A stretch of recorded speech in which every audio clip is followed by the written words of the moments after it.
Welcome to Bleav In 76ers with your hosts, former 76ers point guard Eric Snow and two Sixers fanatics in Marcus and Teja Dash. Bleav In 76ers is presented by BetOnline.AG. BetOnline is your number one source for all your sports betting needs. Get the latest odds, lines, and matchup reports for baseball, boxing, golf, and more. BetOnline continues to be the fastest and easiest way to place your wagers, including live betting and your favorite casino and card games available to play right from your phone. Head to the website or use your mobile device to sign up today and get in on the action. Remember to use promo code BLEAV for your 50% welcome bonus on your first deposit. BetOnline, where the game starts.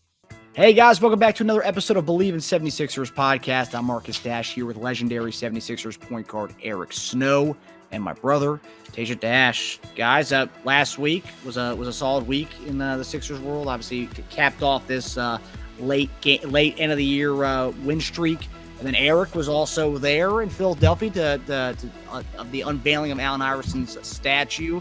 Eric, we saw you on the telecast Friday night. How was the entire all the festivities that went on last week? It was good, man. It's all about Allen. I mean, just getting the honor that he surely deserved.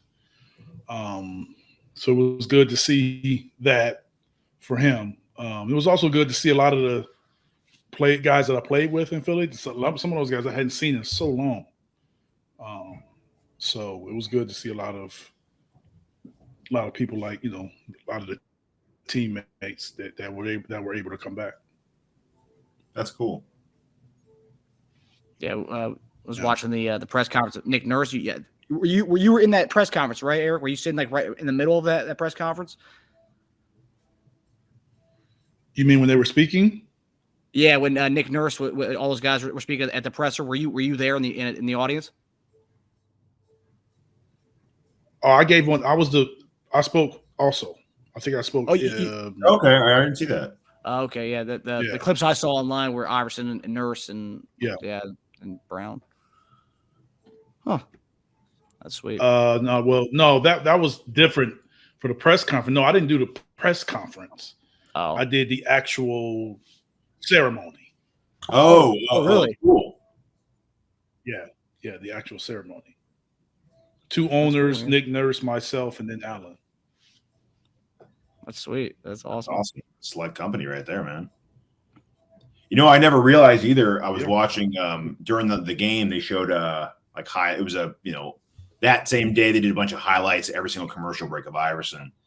You were directly involved in two of his most famous tip dunks, and one you were on the Seattle for. I never even realized that. One of his tip dunks that he came in on a foul shot. Yes, I think it's I remember that because it was. I didn't realize that you were in the paint. Yeah, so that particular game was the game where Philly started to try to trade for me after that game. Oh wow!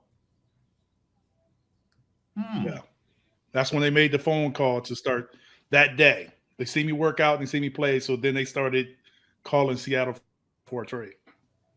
That's cool. Were you on Iverson that game? I remember them.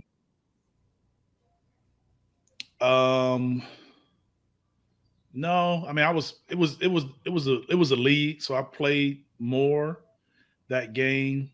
I might have guarded them a little bit, but not much. I mean, it was by the time I got in the game was out of hand. Even when Allen made that play, you could see Detlef. He was so mad.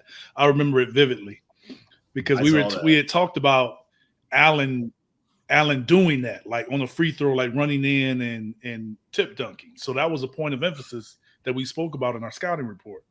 So Detlef was so mad. It's hilarious. That's awesome. So I do remember that. Yeah, that's great. And then that sparked the trade. I never knew that before. That's cool. And then that Toronto game, I believe that was the last game that was played before they got their new arena. So I don't think we played in the Dome. I think we played in the old place where the Maple Leafs used to play. Oh, Wow. I think it was the last basketball, either the last basketball game or last game in that arena before they moved to the new arena. If I remember cool. right. I know that was my last time playing in there. Okay. Yeah, that's cool. They showed us back to back, and I was like, oh, okay, I saw that one. And they showed the Seahawks, the Seattle one. I was like, wait a minute. He's in the paint on both of those. One on his team, one against him. That's great. Exactly. That's cool. Yeah, looked like a good time. I thought it was funny when everyone was all these people who aren't Sixers people just making comments about how small the trophy or the statue was. It was like, okay, well, you guys don't know all the other statues are similar sizes to those. And everyone's making a big deal about how small it was. The Sixers did him dirty. It was like, no, you got to look at the statues. There's a theme to it. I mean, they're comparing it to other locations. If you're comparing it to other locations, yeah, it's small. But if you're comparing it to where it's at, it's not small. Obviously, now it's playoff time, so we're going to kind of dig into this play-in game. For our Sixers' first ever play-in game here in the few short years they've been doing it. So it's going to be an interesting week for us. But so to kind of dig into the playoffs here, we rolled off 8 straight games and still ended up the 7th seed in the play-in game. And there's been a lot of talk on social media around about how the NBA should change the playoff system. Kevin O'Connor of The Ringer proposed that the top playoff seeds should be rewarded with the ability to choose their first-round opponent. So Boston would have top pick, and then the Knicks, and then Milwaukee, and then Cleveland. His main reason was that the intentional losing to drop a spot for a matchup isn't as exciting as teams competing to win for a home court and their choice of an opponent. So winning should be all that matters. So this is something that's interesting. A lot of people have been speculating, talking about this idea and how, teams could make this like a draft lottery show, but a draft lottery show to picking your opponent, giving him another reason to watch another big special segment. Yeah. So what do you guys think about that? Of the NBA kind of changing it for teams to allow to choose an opponent instead of what it is now? I don't like that idea at all. I knew you'd hate that. Nothing about it. I don't personally like it. I don't like it as a fan, and I wouldn't like it as a player. Me. I mean, maybe players that think differently. I'm sure it's fans that think differently. But I don't think that's a good idea at all. What would be your? You finish where you finish. I don't think you need to change at all. You finish where you finish. If teams are ducking someone, then that's on them. That's on that particular team to do that. But eventually, if you want to win a championship, you're going to have to see the team that you're ducking or the team that beat them. Most likely. So what difference does it make? Yeah. Yeah, I think this whole thing. See, like I said, you're going to see the team you're ducking or the team that beat them. Yeah. So I don't think it needs to change just because it's a play and like it's. I don't see anything. I don't see how you can choose your opponent like that makes it better. Like, come on, man, stop. Teja, what were your thoughts on Kevin O'Connor's kind of theory? I think it's an interesting idea, and I get where he's coming from. And you shouldn't win and be presented with a bigger matchup disadvantage. I get that, but it's just more analytics, right? More numbers being calculated into things.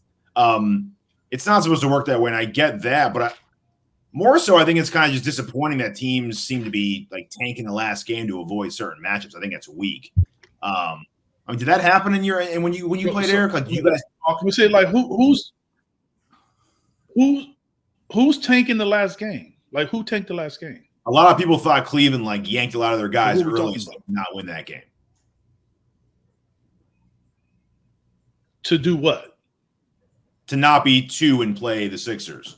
To play Orlando? To play Orlando instead, yeah. So people think that they did that not to play the Sixers? That's like with home court speculation. Or was it that they just didn't want guys to get injured? An injury-prone team that didn't want guys to get injured. Because Mitchell didn't play at all. So are they doing it because if Milwaukee would have won the game, it wouldn't have mattered. Yeah. Right? Yeah, they would have stayed too. Yeah. Yeah. So they didn't control their destiny. Yeah. So that's why I understand what now if a team is controlling their destiny and they pull all their guys you could have 2 and you pull all your guys and you get 4, then you could probably say something about that. Or you can say, we'd rather our guys' health than play. But I just think we're just searching for so much stuff. It's just like we probably need the playoffs to just start because it's just like this whole logic of people.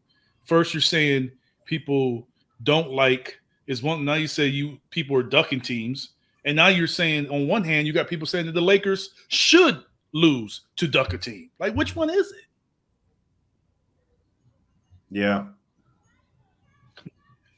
You had 82 games to figure it out.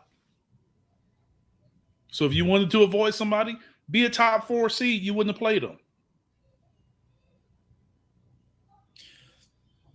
So that's also Boston, part of it. So what is Boston? I'm just saying that Boston is number 1, right? They could still play the Sixers. They have no way of avoiding that. Yeah. They're playing the Sixers who could beat any top seed, or they're playing the Miami Heat who put them out last year. That's right. So, I mean, what are we talking about? I don't think that. So since that's the draw that the Boston Celtics get, they should be able to say, you know what? We don't like that matchup. We should be able to pick to play Orlando instead. Yeah. Come on, man. Let's make sense, guys. So I think those are actually the 2 biggest flaws of the whole thing. I think the biggest flaw is that Orlando, what, a 5th seed? Why should they have to get the Celtics first? They're not the worst. They're not the worst team in the conference. Like they should have to play. They earned the right not to play Boston in the first round. So you're going to say, oh, Boston, we're going to give you the right to play whoever you want. That's my point. Screw a team that got 5th. It's like, whoa, hold on. We played hard this season. We got the 5th seed. We should have to play them. Yes. So that's not for them.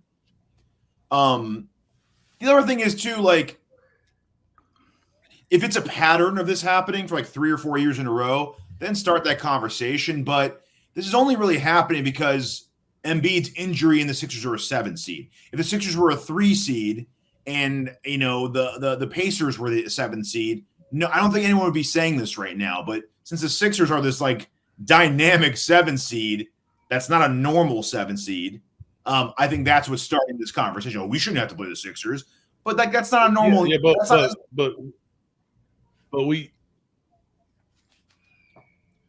we also don't know if the Sixers are going to beat the Heat. True. We don't know right now. Yes, that's true. Yeah, we assume they are, but we don't know that. Yes. So you may be ducking to play the Heat. Yeah. So that's what I'm saying. Like, I don't understand. Like, all of these things. It's still games that have to be played for the seedings to matter.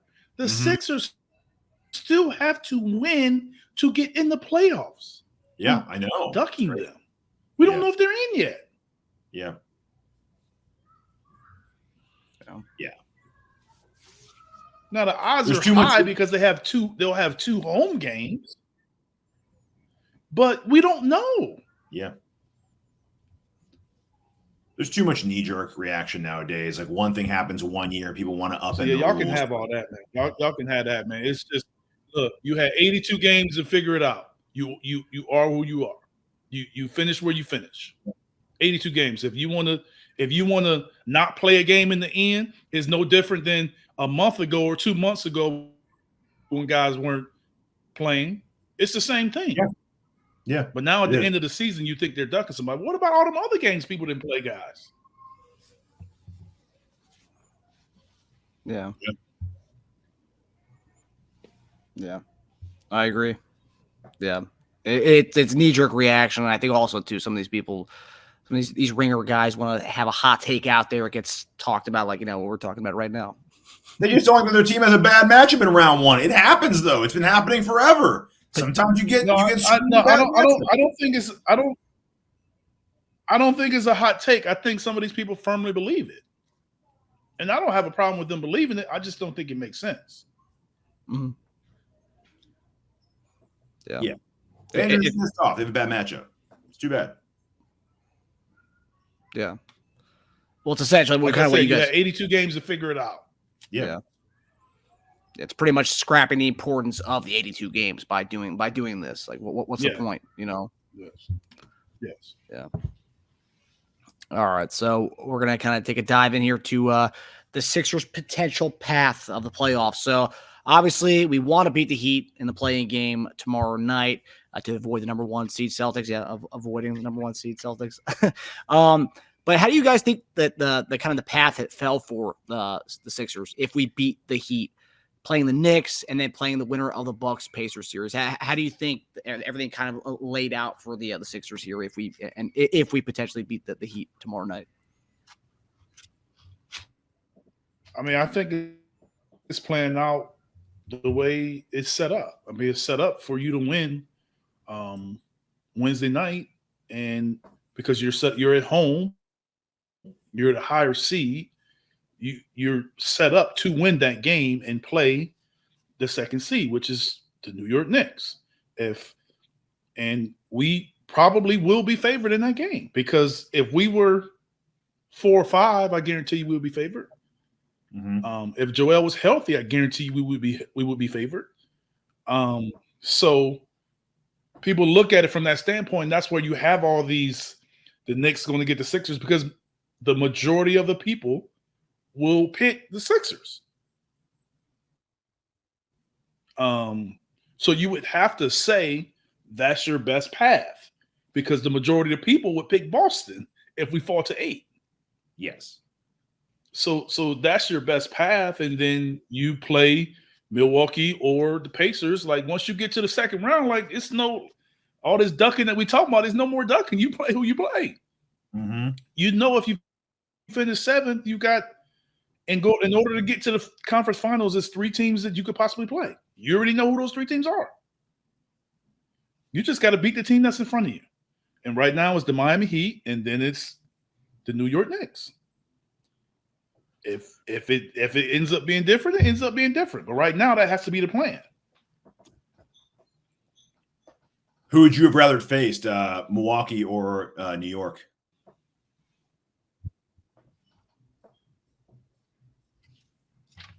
New York. You'd rather face New York, even with Giannis's injury problems? Anytime. New York over Milwaukee. New York. Anytime. Without Randall, for the most part, New York has a somewhat of a young or somewhat of an inexperienced playoff team. Yeah, it's true. Deep in the playoff team. That's what they have. Yeah. In Milwaukee, you can say whatever you want to say. They have their top 8 guys for the most part, have been to the finals or the conference finals. Even Dame's been to a conference finals. Yeah. And you got a guy that can make big shots. So I just know that at the end of the day, that's not a team if I had my choice, I'm not choosing that. Yeah. Even though the Knicks are playing better and they're a higher seed. I mean, they're a higher seed because Milwaukee's lost 5 out of 6 out of 8 or 7 out of 10, 7 out of 9, whatever it is to finish. And they basically came down to the last game and they just finished them, just passed them. So no, I'm not. Plus, we don't know. Like I said, I'm not ever choosing to play a guy like Giannis, healthy or not. We don't know.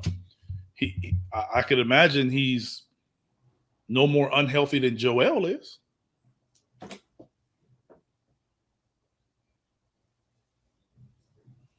Yeah. And we got to play people that don't want to play him. Yeah, no one wants to play a one-legged version of either one of those guys. Yes. So I'm good with New York. Be tough. I mean, it's hard to play in New York. And they're playing well. Jalen's playing really well. They play hard. Yeah. They compete. But I think that intensity, that rivalry, we'll have good fan support there. It'll be interesting. Yeah. I don't remember when's the last time the Sixers played New York in the playoff. Oof. I never played them. Oh, wow. Long time. Yeah, That's what I'm saying. I never played them. I don't remember it happening in a while. We haven't Maybe played when I them was younger. post-process.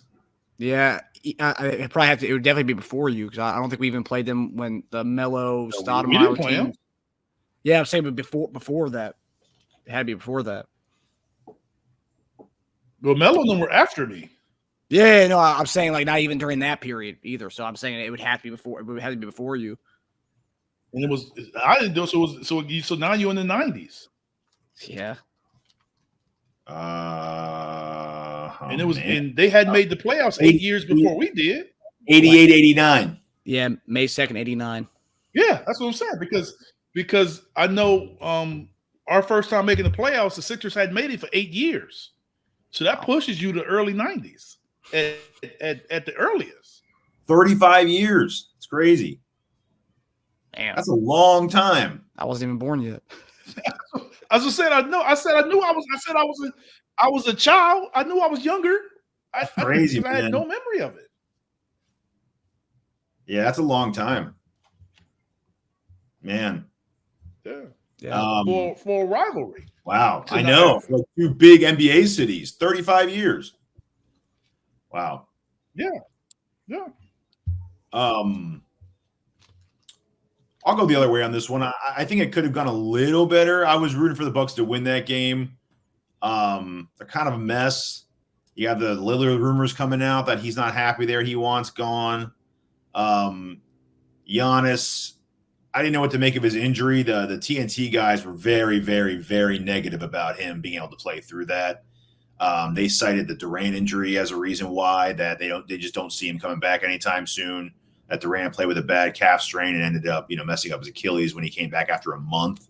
I think by the time they play the first game, it'll be like 8 or 9 days since he had that injury. They're not confident in him playing at all in the series. I think they already ruled him out for game 1. But I don't hate the Knicks matchup. I'm not that scared of it. It's going to be tough, like you said, Eric, but I don't think the Sixers are terrified of it either. I think more so than who we play, I think is the mentality we have going into it, right? I just think we'll be the favorites. And I think we're just focused and we have such a good mix of leadership, experience, and then just like hungry younger guys, right? And Maxi's had a taste of it. Embiid's tired of losing in the playoffs. I was listening to what Oubre said about Embiid just having a different look in practice. Like he's like not playing around. He's just hyper focused on winning and getting far. And this is it for him. He wants to win. I just don't. Let me put it this way. If we were one of the top 2, 3, 4 seeds, we wouldn't be losing at the end to try to face anybody. We don't care about who we're playing, I think, at this point. I mean, yeah, you don't want to play Boston's awesome, right? But I don't think we're scared to play anybody in the playoffs. I think we won 8 straight. We're hot. We're clicking at just the right time of the season. This is when you want to be playing some of your best basketball. I know we had an easy stretch, but we also just got our main guy back, and he's not even 100%. I think he'll get his conditioning up a little more. I think he'll get used to playing with guys, new teammates. Every game, it'll just look better. So, yeah, I just don't – yeah, I don't love the matchup. If I could choose anybody in O'Connor's system, I wouldn't choose the Knicks first or second or third. But I'm not terrified of it either. And also, too, I think talking about the rivalry, I mean, even looking at the matches we've had over the last few months with them, I mean, we had that Oubre DiVincenzo fight that happened. I mean, it's going to be if we do beat Miami tomorrow night, that's going to be a very, very chippy series. It's going to be really contentious. Oh yeah, it's going to be chippy regardless. I'm just saying it's chippy because it's Philly, New York. So even if the players don't really feel it like the cities do, all you got to do is look football, look baseball, like it's there. Yeah. Mm-hmm. Look hockey. Yep. So the players will feel it when the games start. Yeah. And we feel like we can win that series, and they're the number 2 seed. So like, this is our series. We're the favorites. We're at home. This is ours, right? So both teams think it's theirs, right? And anytime you have that, you're gonna have problems in the court. And you also have the Villanova factor too, with half the New York Knicks team being Villanova guys going to play Philly in the playoffs too. Yeah. All right, so obviously before we get to the Knicks, we gotta cross the Miami Heat beast before we get to that. So obviously Wednesday night playing game gets Miami at home. Season split 2-2 on the year. Both games we lost to Miami without Embiid. And then 2 of the games we won, one with Embiid and one without Embiid. So obviously Maxey and Joel are our main 2 guys going into the series, but over the last month or so, Kelly Oubre's become that main 3rd guy option for us. So I guess the question remains here: who's the next important player that we need to see kind of step up in this playing game tomorrow night? Obviously, Tobias has been our 3rd guy. Oubre's become the next 3rd guy. But who do you think really needs to step up in the playing game for us to get past the Miami Heat?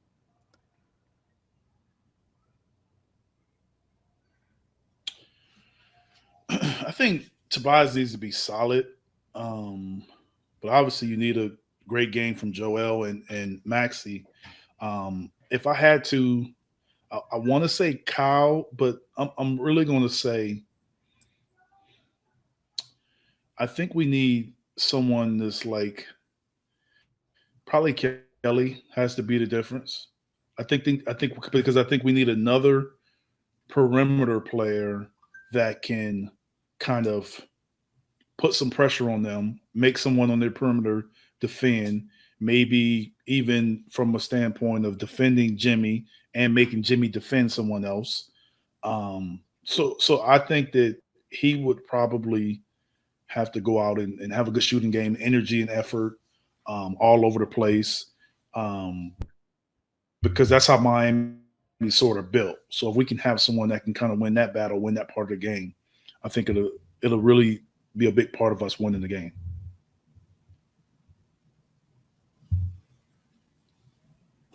Yeah, it's good. I think there are a lot of good answers for this question too. I think one of the more obvious ones would be, say, Tobias, especially after all the Tobias over me, Jimmy stuff, right? Like everyone's looking at Tobias to be his like revenge game against Jimmy for saying that in the play last time he said that in the playoffs. I think Oubre's actually taken a lot of pressure off Tobias. I think Tobias doesn't feel like he has to be that 3rd guy or the 2nd guy when maybe one of the other guys struggles. I feel like he doesn't feel that anymore. It's good. I'm good.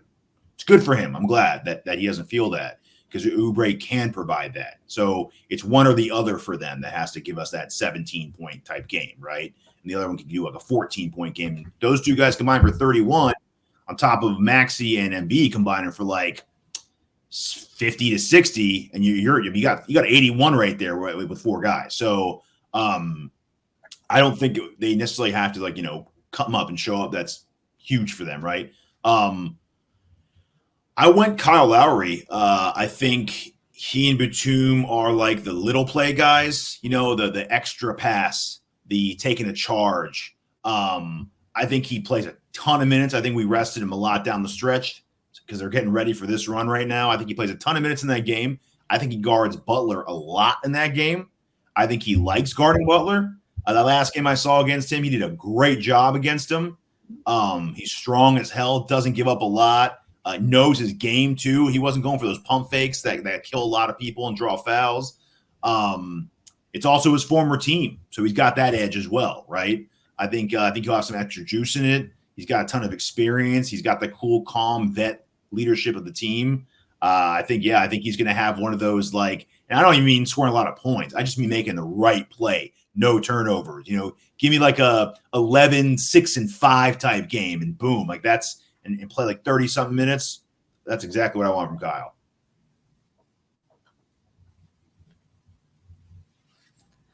Yeah, looking at the third option here. So Tobias only played one game against Miami this season. It was that Christmas Day game is the only time he played in Miami. All the other 3 games he was out. Oubre, Christmas Day game, he had 25 against Miami.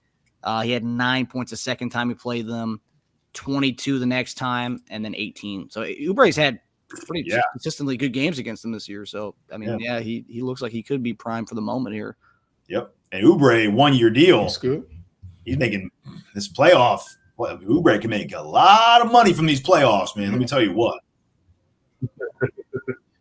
Definitely. Yeah. Good for him. He earned it. Tobias, too. You got 2 guys that are on pretty much 1 year. But Batum, you got a lot of guys on 1 year. Our entire team, instead of Paul Reed, Maxey, and Embiid, are pretty much all on contract years. So they're all auditioning, right? Yeah. And they also like Grayson Allen contract. They all want some of that. Exactly. All those guys saw that Grayson Allen deal. Like, okay, I want that. So it'll be a very interesting game. Yeah, so 2-2.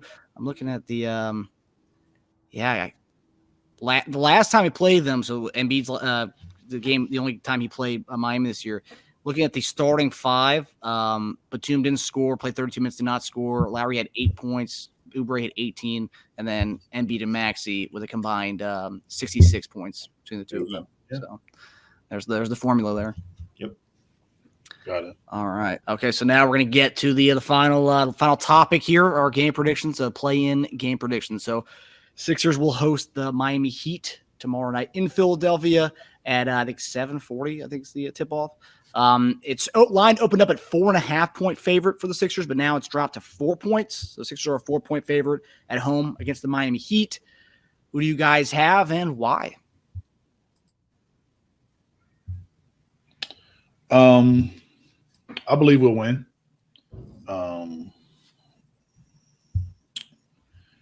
I believe we'll cover 2. I just think we'll win the game, and I believe towards the end of the game, Miami will sense that it's over, and they'll pull their guys to save them for Friday. And that's how we'll cover. But I do believe that we get the victory and the cover. See, they think we'll handle it pretty well then. I think if they're pulling their guys, they'll get a minute or 2 left. I think we win. Yeah. I think a lot of people picking against us, combined with a lot of people thinking Miami owns us. I think us being in the 7-8 seed, especially after a lot of people picking against us. Is it a lot of people picking against us? A lot of people just think Miami's got us. They got our number. A lot of people just think we just can't beat them. I haven't seen specific game predictions yet on our game, but I see the clips and the headlines and stuff. People just think Miami, they can't beat Miami. They should prove it. I think to a certain degree, being in the play-in game after especially the stretch run and what we've been with Joel is kind of an insult at this point. I hope they see it as an insult. We're one of the hottest teams coming into the playoffs. Rolled off 8 straight. We're clicking at the right time. We're not even at our peak yet. I also just think we kind of just want that Miami, get them off our backs finally, right? This will stop a lot of narratives and a lot of storylines if we just beat them this game. On top of just not only just winning and getting the 7 seed and avoiding Boston, but just that team to do it. It's not just any team. It's a team that has beat us before and sent us home. And they know that Tobias over me. They know all the shit talk, and they have all that. So this will have a little extra meat on it when they win this one. And it's also the reigning Eastern Conference champs too. Yeah, that's also another part of it. I also feel like Joel's gone against Spo's curveballs so many times in the playoffs. I get it. I think by now he will have readjusted to some of those things. Joel every year has become a better passer off doubles, better passer off triples. I think the curveball is sent by Spo in this game. I think Joel is going to show all of his readjustments over the many years of playing this team. Yeah. And also, too, that sweet three-point stroke that he has now post-injury, that's also another element, too, for this one. But, all right, guys. Well, there you have it. Sixers. I think all of us have Sixers in this one. So that does it for us. We hope you guys enjoyed the episode. We'll see you guys Friday as we return to 2 episodes. And also, potentially, we can be previewing our New York Knicks series. Hopefully, there's another playing game. I don't want another playing game talk. No more playing games for a while. So, all right, guys. We'll see you guys Friday. All right. Take it easy. Yep. Take it easy, fellas. Come on, guys.